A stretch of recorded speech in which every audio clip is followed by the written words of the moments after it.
by Vidwan Manikandan Iyer, and he'll be speaking on Drk Drsya Viveka, a deliberation of the first verse of the text.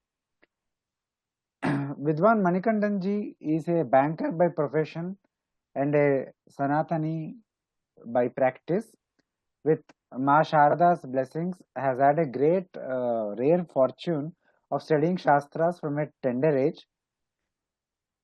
He has studied and continues to study Vyakarana from Vidwan Sri Tilak Rao. He has traditionally started his Vedanta study under Guru Brahmashri Sridhara Sharma ji. He had the rare fortune of learning Vedanta from most senior and respected Vidwans in the Vedanta circle.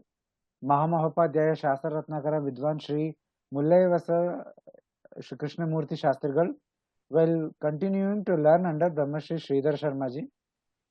He has also studied Tarkashastra from Vidwan Sri Naveen Holla of Sringeri, and he participates in Vidvat Sadas and Pravachanas, and he is a regular participant of programs at Advaita Academy. Thank you very much, Manikandan ji, for making time for the session. Please go ahead and start your session. Shri Gurubhyo Namaha. Guru Brahma, Guru Vishnu, Guru Devo Maheshwaraha, Guru Sākṣāt Param Brahma, Tasmai Shri Gurave Namaha. Shruti Smriti Purananam Alayam Karunalayam, Namami Bhagavat Pada Shankaram Loka Shankaram. The topic that has been given to me is deliberation on the first verse of the Prakarana text called Drg Drsya Viveka. Before entering the text, first we have to understand as to what a Prakarana Grantha means. Most of them would have spoken, but I'd still reiterate for better understanding. Anandagiri Tikacharya, in his Mandukya Tika, he has given a definition for Prakarana Grantha. He says, Shastraika Desha Sambandham, Shastra Karyantare Sthitam, Ahuf Prakaranam Nama, Granthabedam Vipaschidaha. There are Pathaveda of Prahuf Prakaranam Nama also. Either which way it is correct. The definition says, Shastraika Desha Sambandham. So, all the Shastras, be it the Vyakarana, Mimamsa, Tarka or Vedanta, will have something called as Prakarana Grantha. And those Prakarana Granthas will hold your hand and make you enter that vast ocean of that Shastra, teach you the technical concepts of that Shastra, so that when you study the bigger texts, it becomes easy to you. And the speciality is that Shastra Ekadesha Sambandham. Prakarana Granthas, if it is a Vedanta Prakarana Grantha, which is the case of today's topic, it talks only about, or it just focuses only about the Vedanta Shastra, leaving aside the other Shastras. Shastraika Desha Sambandham. Shastra Karyantare Sthitam. So, because it is the Vedanta Shastra, it operates only within that boundaries of the Vedanta Shastra, setting aside the unwanted Purvapakshas and Siddhantas. So, when a person who is interested or who is starting to study the Shastra reads this, he is able to grasp the crux of the entire Shastra. Shastra Karyantare Sthitam, Ahuf Prakaranam Nama, Granthabedam Vipaschidaha. So, Vipaschidaha, people who are learned, say such texts are called Prakarana Granthas. So, this is the definition of the Prakarana Grantha. One such Prakarana Grantha, which is very famous in the Vedanta circles, is the Drg Drsya Viveka. As the name itself suggests, Drg Drsya Viveka. The name indicates that it is an inquiry into the Drik, which is the seer, and the Drishya, which is the seen. This inquiry, which is of utmost importance for understanding the highest Vedantic philosophy. Drg Drsya Viveka the speciality of this text is that the Drk Drsya Viveka, in dealing with certain aspects of the subject matter, follows a method which may be called rational, and in that it attempts to discuss by employing a method which is famous in the Vedanta, which is the Anvaya and Vyatireka Marga. Though this book contains only 46 shlokas, the depth, the clarity, and the gamut which this Prakarana Grantha covers makes this Prakarana Grantha a unique Prakarana Grantha on its whole. There have been discussions as to who has written this Prakarana Grantha. Few attribute it to Brahmananda, few attribute it to Vidyatirtha of the Sringeri Sharda Pitha, few attribute it to Bhagavad-padacharya himself. However, that is not the case of discussion, because whoever has written this is a very great Purusha, and Vedantins usually do not indulge in such historic facts. Keeping this as the base, now we will move into the first shloka. The first shloka is Rupam Drishyam Lochanam Drk Tad Drishyam Driktu Manasam Drishyadhi Vrittis Sākṣī Drigeva Natu Drishyate. What is he saying? He says that the first shloka, what is it explaining? It is explaining the process of discerning the driks, the seer, from the seen. It states that the external forms are perceived by the eyes. Eyes is a upalakshana here. Here eyes means the indriyas, the sense organs. Eyes, which are in turn governed by the mind, or which are in turn observed by the mind. The mind, along with its thoughts, emotions, is the witness by the sākṣī Chaitanya, which is the Atma.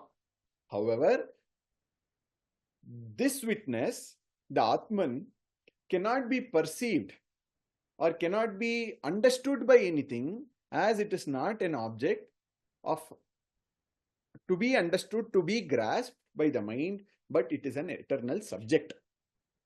This very verse highlights that the true nature of Atman, which is unchanging, which is self-revealing and distinct from the mind-body complex.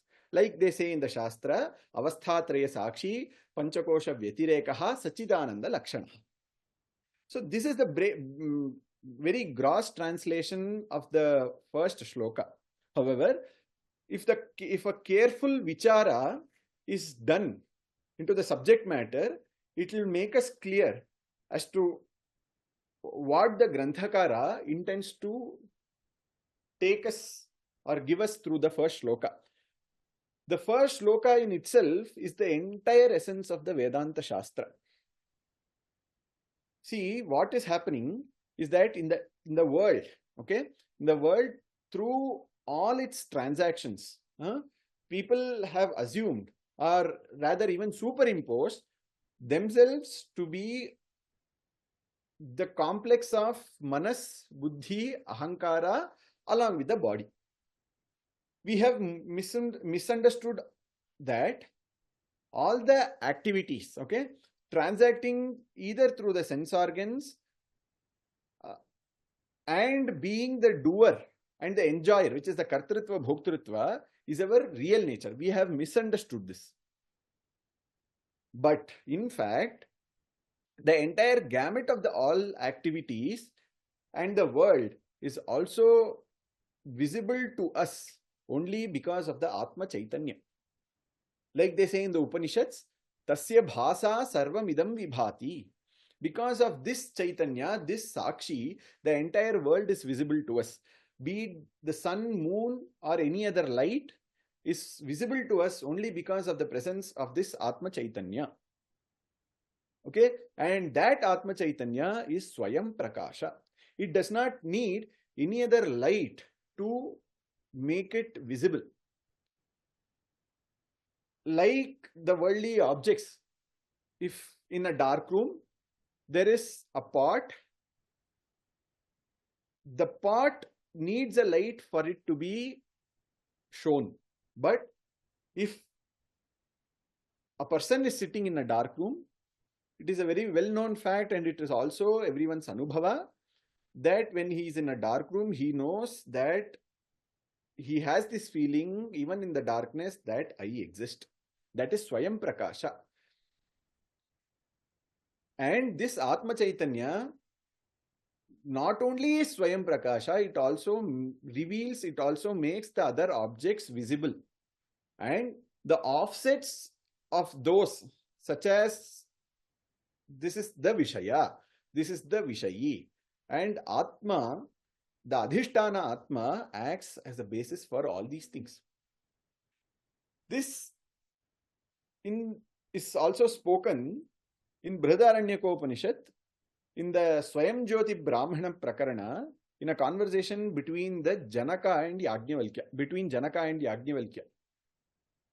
In the 4th chapter, in the 6th shloka, he says, Astamita Aditye Yajnavalkya Chandram Asyastamite Shante Agnau Shantayam Vachi Kin Jyoti Revayam Purusha Iti Atma Evasya Jyotihi Bhavati Iti Atmana Evayam Jyotishaste Palyate Karma Kurute Vipalyate Iti. The 6th shloka.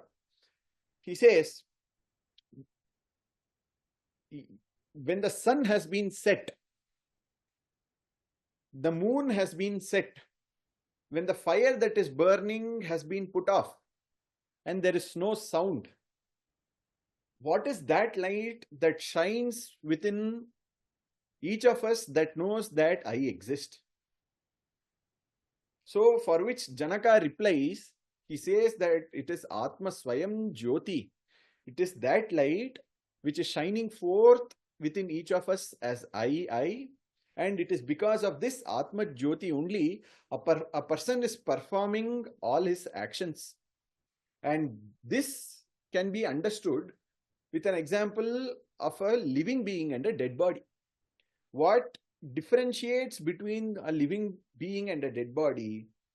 Even for a living being, for a dead body, there is all the sense organs that is working. All his relatives are around him. There is that scorching heat of the sun. Everything is there, but he does not respond to anything. There was something that was shining within him, which is not there now, because of which it has become a dead body. So it is this Atma Jyoti, which is the light for all other lights. Okay, this is the conclusion. This is the Siddhanta of the Vedanta. To make us understand this concept, this Prakarana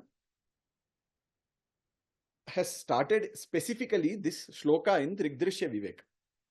Now coming back to the current shloka, the Atma, who is the unchanging Drik, has been taught to us very beautifully. He says the objects are the Drishya. Okay, the objects that we see through our sense organs are the Drishya.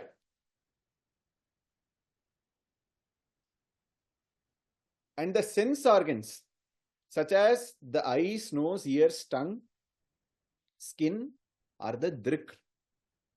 The object or forms is a Upalakshana here. So it means, it just does not mean eyes. It means all the sense organs or all the indriyas through which we perceive outside world. So indriya, all the names, forms and all those things. So the indriya is the Drik.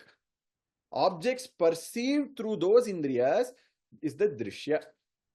The indriyas is said to be Drik here is because it is through these indriyas, through these sense organs, that the objects and other forms are grasped or understood. This is the first part that he talks about. Next, he moves one step closer and he says, the eyes, as in here again it is a Upalakshana. He says the eyes is the Drishya and the mind is the Drik. Okay, it is noted in the previous example that I gave of a dead body, it is noted that the organs by in itself cannot perceive any forms, any names, any sound, all those things, and requires something else, which we for now call it as mind. So, and this mind is required for sense organs to perform its actions. And hence, the Indriya becomes the Drishya here, and the mind becomes the Drik.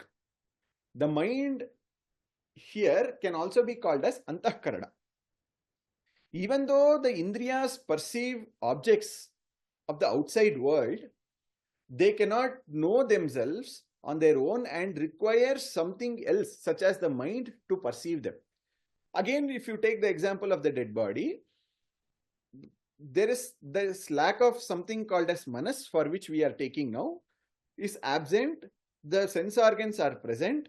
The body is not responding to anything. Okay. So here what is happening? First he told the Drishya, the objects that you see is the Drishya, and the Indriyas are the Drik. Second step, he got us closer, and he's saying that the Indriyas are the Drishya, and the mind through which the Indriyas are working or grasping objects from the outside world becomes the Drishya. The Indriyas become the Drishya, and the mind becomes the Drik. Till now he has got us. Now he takes us one more step closer, and he says the Dhi Vritti. Dhi is Buddhi. Buddhi Vritti, which is the Antahkarana. Manas and the Antahkarana is the Drishya, and the Chaitanya, which is the Sākṣī, is the Drik. So what is happening here is that the Manas, the Manas element gets different forms of Vritti or thoughts, due to which the image is perceived or it is understood by us. For example, when we see an object through the eyes and that image falls on the mind, we are able to see the image clearly. Similarly, for a smell, when there is a smell, that smell is, we are smelling that fragrance, that image, that chittavritti falls on the mind, through because of which we are able to smell. Similarly, for sound also. So there is a wave that is formed through which we are able to do all these activities through the sense organs, such as the smell, sound, taste, and all those things. But the Atma, which is the Drik, is not present. The Manas, which also does not perform. If in case the Atma is not present, the Manas, the Indriyas, the Buddhi do not perform any work, and it is a well-known fact that the Atma has also supplied the Sat Amsha and Chitta Amsha to the Manas and Buddhi, through which the mind, the Buddhi and the Manas operates, and which we are calling it as Chitta Vritti. So ultimately, the Atma, which is the Sākṣī Chaitanya, because of which all the sense organs understands, grasp various images, various forms, various drishya from the outside world, and the mind also grasps all these things because of the presence of that one entity within each one of us, which is shining forth as I. For all the three, when the outside object is the drishya and indriya is the drik, when the indriya is the drishya and manas is the drik, and when manas is the drishya and atma is the drik, in all the three states, you can take one common example, which is the dead body. So after this, you will see, now it is understood that the atma, it is because of this, everything else is shining forth. Like I said before, tasya bhasa sarvamidam vibhati. Now this is the siddhanta, the conclusion has been given. Now there is a question that might arise. What did we do? From the viewpoint of the Vishaya, the Indriya becomes the Drik. Correct? From the viewpoint of the Manas, the Indriya becomes the Drishya. From the viewpoint of the from the viewpoint of the Kevala Sākṣī, the Atma, the mind becomes the Drishya.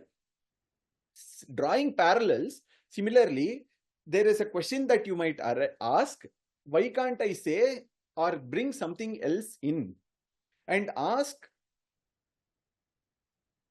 or why can't I prove that the Atma is the Drishya and something else that I am assuming it to be is the Drk? So the answer is, the question is very nice, but the answer is, you will have to understand the nature of Atma through one word which is there in the first shloka, which is sākṣī. Atma is sarva sākṣī. So it does not need any other sākṣī to know it. In case of Indriyas, it required manas. Manas, and therefore they required, Indriya becomes the Drishya, manas became the Drk. It is not like this. Moreover, Atma is Chit Prakasha, Swayam Prakasha. It does not need any other light to shine forth. But Indriyas need some light or some the Satya Amsha and Chit Amsha from the mind for it to perceive all the objects. Similarly, the Vyakyanakara also gives one beautiful example here. He says, just like the sun, when raised, shines forth everything without leaving anything in darkness.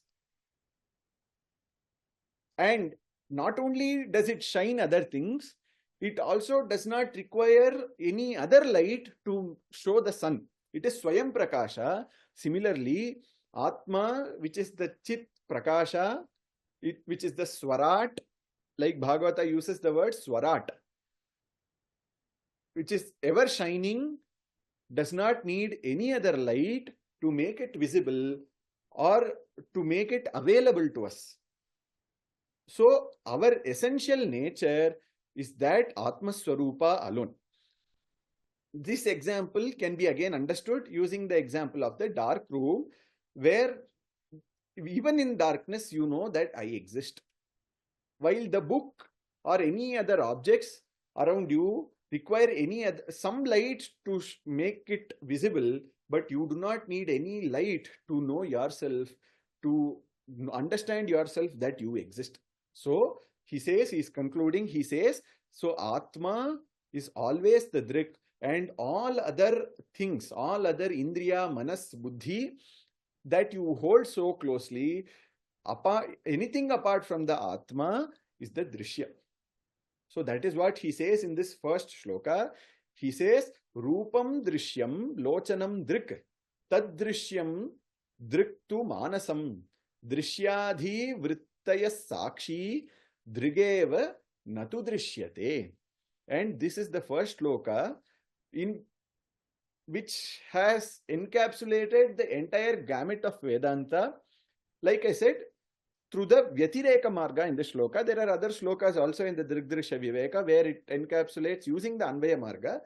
In this shloka, he is using the Vyatireka Marga, which says that I am not this. He is slowly negating each one of them, and that which remains unnegated or which cannot be negated further and which is shining forth as I is that Atma Swarupa. He says it is that Sākṣī Chaitanya, because of which everything, all the outside world, be it the sun, moon, star, light, everything is known only because of presence of that Atma Chaitanya. Okay. I thank Nitinji for giving me this opportunity to present the first shloka on Drg Drsya Viveka, and I offer it at the holy feet of Ma Sannidhanam and my Guru, and I close it. Namaste. Thank you very much, Manikandanji. It was a wonderful session. Thank you for taking us in depth into the first verse of Drg Drsya Viveka. Thank you very much for making time.